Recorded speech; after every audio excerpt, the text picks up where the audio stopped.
Љупчо Мирковски е добро познат лик на сите кои го следат Штипскиот фестивал на забавна музика Макфест. Последниве неколку години како диригент на ревискиот оркестар на Македонската радио-телевизија, претходно како дел од авторскиот тим на повеќе макфестовски песни, а уметнички директор на Макфест бил од 91 до 93 година. На денешната пресконференција најави враќање на стариот сјај на Макфест, односно интернационалната форма која некогаш ја имаше.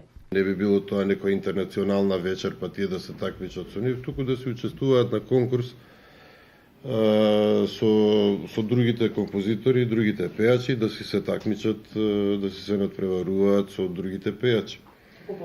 Како порано што беше, да.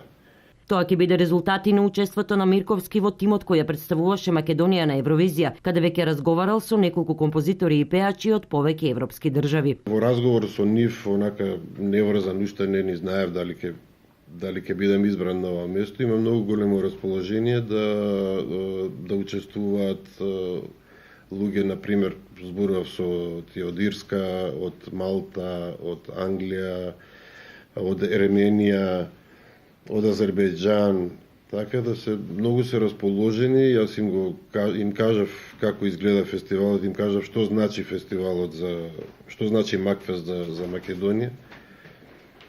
И тие се расположени да дојдат да учествуваат овде.